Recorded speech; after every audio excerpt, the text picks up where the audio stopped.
Good morning dear student. Hindi में आपने second chapter पढ़ा था वर्ण तथा वर्णमाला के बारे में। आपने कहाँ तक पढ़ा था? पेज नंबर 13 तक पढ़ा था। आज हम पेज नंबर 14 आपको ओपन करना है और उसमें आपको ये जो मैं आपको समझाऊंगी वो आपको उसमें बुक में फिलअप करना है। जैसे कि और आपने ना ख क्वेश्चन तक तो पढ़ लिया था। आज हम पढ़ेंगे ग क्वेश्चन से। जैसे कि यहाँ लिखा हुआ है फर्स्ट ग में ये लिखा हुआ सही कथन पर सही और गलत कथन पर गलत का चिन्ह लगाइए। जैसे कि फर्स्ट क्वेश्चन है वर्ण दो प्रकार के होते हैं। तो आपको पता है वर्ण कितने प्रकार के होते हैं? आपने पढ़ा था ना। तो वर्ण दो प्रकार के होते हैं। कौन कौन से आपको पता है ना? स्वर और व्यंजन। तो आपको क्या करना है? राइट करना है। ये पूछ रहा है कि वर्ण दो प्रकार के होते हैं। तो हाँ, दो प्रकार के होते हैं। तो आपको राइट करना है। सेकंड प्रश्न है विचारों का आदान प्रदान को अयोगवाह कहते हैं। कहते हैं क्या? नहीं। विचारों के आदान प्रदान को अयोगवाह कहते हैं? नहीं। तो आपको क्या करना है? रॉन्ग करना है। फिर है थर्ड पे जैसे कि ज तथा र संयुक्त व्यंजन है। तो आपको पता ही है, आपने पढ़ा था। नहीं। तो आप क्या करोगे? रॉन्ग। और फोर्थ नंबर पे स्वरों मैंने आपको देखो बताए थे ना, चार संयुक्त व्यंजन थे स त्र ज्ञ और स्र। ये थे। ये तो यहाँ बता रहे ज तथा र संयुक्त व्यंजन है। रॉन्ग। तो आपको क्या करना है? इसमें रॉन्ग भरना है। फिर फोर्थ नंबर पे स्वरों तथा व्यंजनों को मिलाकर 44 वर्ण होते हैं। तो क्या होगा? राइट। उसी तरीके से ग इन शब्दों के वर्णों का विच्छेद करके लिखिए। ये जो शब्द दिए हुए हैं इनको आपको क्या करना है? अलग करके लिखना है। जैसे कि अब यहाँ लिखा हुआ है गीता। तो ग इसमें ग लिखा प्लस इसमें है ना कौन सी मात्रा लगी हुई है? बड़ी ई की। तो आपको यहाँ बड़ी ई की मात्रा लगानी है अलग करके। फिर क्या लिखा हुआ है? ता लिखा हुआ है। तो त लिखेंगे सबसे पहले और इसके ऊपर किसकी मात्रा लगी हुई है? आ की।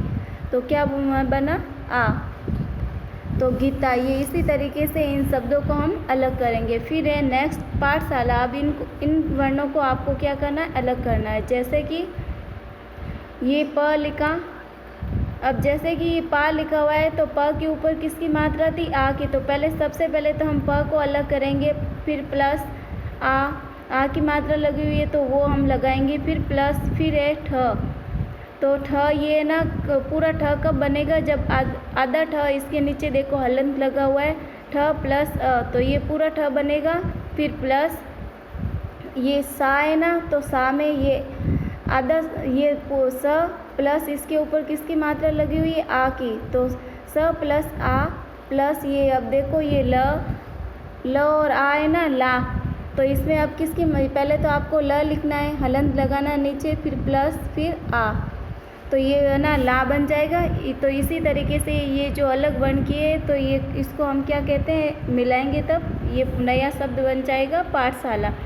तो आपको तो इन शब्दों को अलग करना है। ये जो अलग अलग करके आपको वर्ण लिखना है। फिर ये जो शब्द लिखा हुआ है गुड़िया। तो इन वर्णों को आपको क्या करना है? अलग करना है। जैसे कि ये ग ये प्लस इसके नीचे है ना हलंत लगाना है और इसके नीचे कौन सी मात्रा लगी हुई है? ग के नीचे छोटा ऊ की है ना। तो ये अलग करोगे ऊ प्लस फिर डी है ना। डी के ऊपर कौन सी मात्रा लगी हुई है? किसकी ध्वनि आ रही है? ई की आ रही है ना।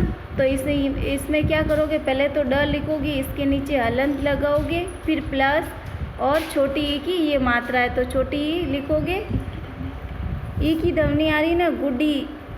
ई की ध्वनि आ रही है तो फिर इसको ई को अलग करेंगे प्लस फिर या में अब देखना है कि इसमें कौन सी मात्रा लगी हुई है और कौन सी ध्वनि है। जैसे कि य प्लस आ या देखो बोलोगे तो आ की ध्वनि आ रही है तो इसमें आ को अलग करोगे। इसके बाद में बंदर में ये देखो ब लिखा प्लस अ। ये है ना ब कब बनेगा?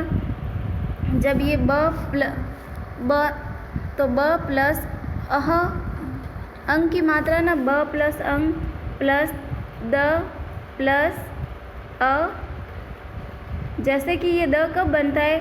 आधा द और प्लस अ मिलकर पूरा द बनता है। तो ब प्लस अ और फिर अब ये र भी कब बनता है आपको पता है पूरा, जब र प्लस अ ये दोनों मिलकर पूरा र बनता है। तो इसी तरीके से आपको ध्यान में रखना, इन वर्णों को अलग करने की ट्राई करना। आपको भी अच्छे से पता होना चाहिए कौन सी ध्वनि कहाँ लगी हुई है, इसके बारे में अच्छे से समझना है। फिर नीचे है अण, जैसे कि ये नीचे दिए गए वर्णों को जोड़कर शब्द बने। अब जैसे कि ये वर्ण अलग किए हुए, इससे नए शब्द बनाने। जैसे कि ये क है और ये क्या है, ए। अब देखो क के ऊपर अब किसकी मात्रा लगाएंगे, ए की।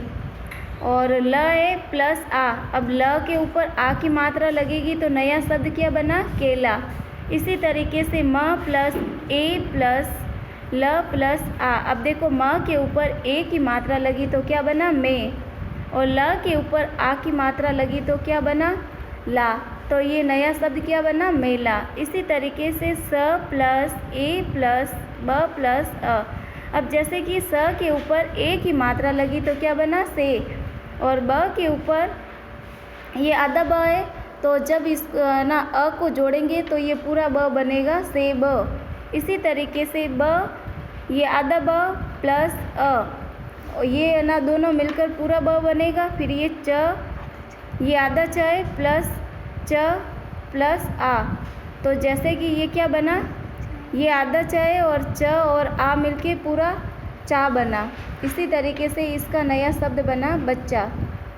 फिर है च प्रश्न है, निम्नलिखित प्रश्नों के सही विकल्प पर सही का चिन्ह लगाइए। जैसे कि फर्स्ट क्वेश्चन है, हिंदी में स्वरों की संख्या कितनी होती है, तो कितनी होती है मैंने आपको समझाया था, 11 होती है, 12 होती है, 13। तो आपको राइट बनना है, कितनी होती है, 11। इस पर आप क्या करोगे, राइट। अब दूसरा क्वेश्चन है, त्रिशूल शब्द में कौन सा संयुक्त व्यंजन है। आपको पता है कौन सा संयुक्त व्यंजन है त्रिशूल में, त्र है। आपको मैंने है ना संयुक्त व्यंजन समझाए थे ना। इसी तरीके से थर्ड नंबर पे है, चंद्र बिंदु का दूसरा नाम क्या है, अनुनासिक है। तो इस पे आपको क्या करना है, राइट करना है। और ये आपको अच्छे से समझना है। और आपका होमवर्क कौन सा है, ये देख लो, आपका ग होमवर्क है जो आपको अपनी नोटबुक में करना है। और च भी आपका ये होमवर्क है जो आपको अपनी नोटबुक में करना है। जो मैंने आपको होमवर्क दिया था पहले नोटबुक में, अगर यदि आपका पेज वहाँ खाली है तो आप वहाँ कर लेना, अगर पेज खाली नहीं है तो दूसरे पेज पे आप वहाँ लिख देना। तो ये आपका होमवर्क है, ओके। अच्छी हैंड राइटिंग में करना और साथ में लर्न भी करना है। और डेट लगाना भूलना मत, और चैप्टर का नाम भी अच्छे से लगाना, कौन सा चैप्टर का आप काम कर रहे हो, ओके।